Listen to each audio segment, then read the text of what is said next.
I did a Mac Mini review and unboxing video about 3 or 4 months ago, and this video is a follow-up to that video.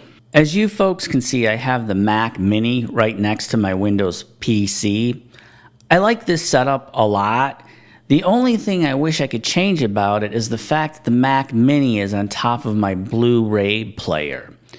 As you can imagine, if the Mac Mini had a Blu-ray player / Blu-ray burner, I could get rid of that extra piece of hardware. I could actually just watch DVDs and Blu-rays with the Mac Mini and listen to CDs with the Mac Mini. I want to go over the applications that come with OS X by default. If I click on Launchpad, you'll see all the applications. Obviously, Motion, Final Cut Pro, and PDA-Net, I installed them myself. They did not come with OS X by default. You can pretty much see most of the applications are put on the dock by default. I had to put QuickTime on there myself. What I want to talk about is Keynote, and Keynote is very much like Microsoft's PowerPoint presentation software. It can actually save to Microsoft PowerPoint, so that's kind of useful to have. We have numbers. You can see it looks a lot like Microsoft Excel. They also have Pages by default, which is a lot like Microsoft Word. These programs I consider pretty useful if you're a college student and your mom and dad buy you a Mac Mini or an iMac for graduation. You actually have stuff that you can get your schoolwork done with right by default. Some people could say, hey, I use Google Docs, so I really wouldn't even need this. Some people could say I have Microsoft Office. This would just be bloatware. I wouldn't consider this bloatware. For some people, it will be very useful. They have a photos program, and you can just drop and drag photos in there. They have a reminders. I don't think I'll really use reminders or even notes. You can type in simple notes. They also have a calendar, which is pretty useful because you can right-click and schedule a new event. You can go by week, month, day, whatever you need to do. And if you go by day, you have 8 a.m., 9 a.m., as you can see. And you can schedule a new event, which is kind of useful to have a calendar like that. And some people are going to say there's so many free apps that do it better, and same with Windows. Windows can do some of those features as well, and there are free apps that can probably do a better job, but I'm just saying it comes with the macOS X by default, and it's kind of cool. This is actually a thing called Contacts. I don't think I'll really use it, but who knows? Maybe I will start using the OS X more. And by default, it has Apple right on there, which is kind of cool.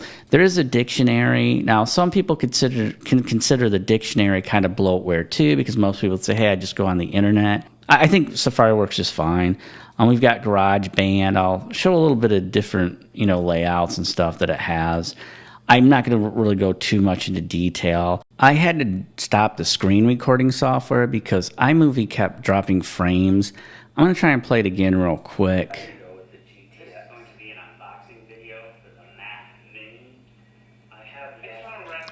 I don't know how that's going to look when I upload it to YouTube, but it looked like it played it without dropping frames.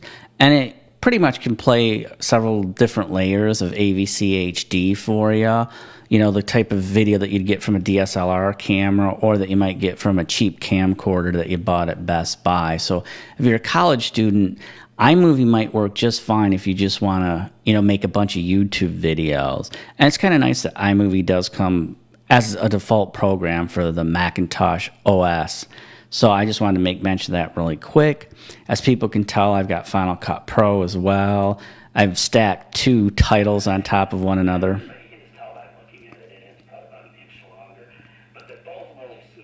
As people can see, I have Motion as well.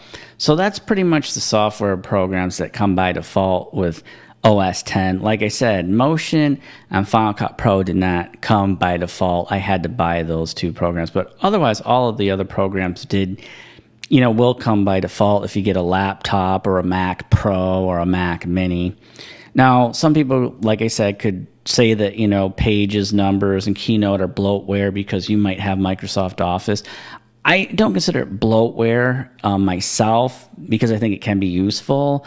I know some people might say, well, iMovie could be considered bloatware because I'm just going to use the free version of DaVinci Resolve 14. And that's true. I mean, it depends on what programs you're actually going to use once you get the Mac Mini. If you don't use DaVinci Resolve, then iMovie wouldn't be bloatware. But if you do use DaVinci Resolve, somebody could say, hey, for me, it'd just be bloatware. Somebody could say, hey, I'm going to get Final Cut Pro anyhow, so iMovie's bloatware. It's just subjective. It's just a matter of opinion, really, if these programs are going to be bloatware or not for you as the particular user. For me, buying my Mac Mini, I think it's cool to have these programs, come by default with OS 10 myself. I do have Microsoft Office, but if I'm on the Mac Mini, I probably will start to use these programs a little bit more often. I want to let people know my Mac Mini costed $899.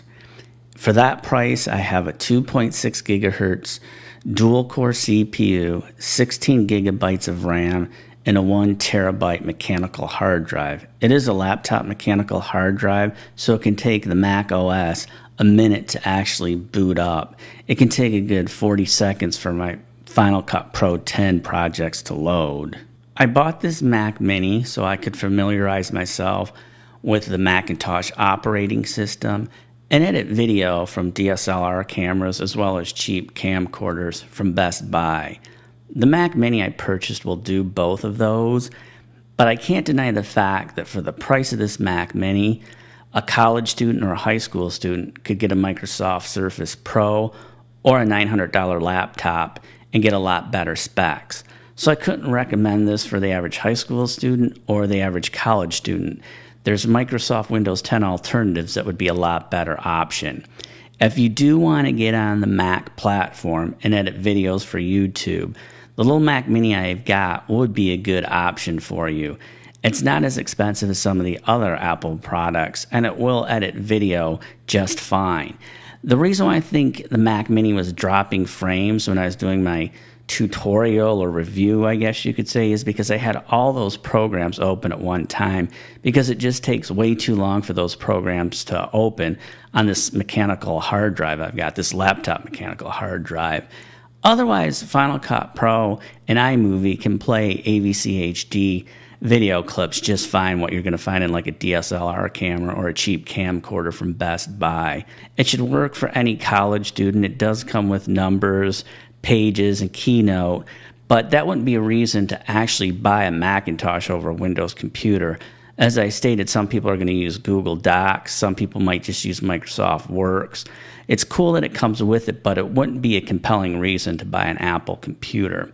So I hope people can appreciate this review for what it is. I'm just letting people know that the Mac Mini is going to work out great for my needs. Sure, I realize I paid a premium to get on the Apple platform, but that's just always going to be the case with Apple products. You pay a little bit of a premium. But I do like having the Mac Mini. I do think it looks stylish, and I have learned a lot about the Mac operating system after getting this Mac Mini. I had friends with Apple computers, and just going on their Apple computers from time to time isn't really going to familiarize yourself with the operating system the way you need to be familiarized with an operating system if your job requires you to know both Mac and PC both. I'll admit Adobe Premiere and Photoshop will work the same on both platforms, but it's the technical stuff that you would need to know on the Mac OS that you're not going to know if you don't actually have an Apple computer. I will have a video that will actually show some of the technical sides of the Apple OS 10 operating system. I'll try to provide a link once I get the video ready to go. This video has been edited using Final Cut Pro 10.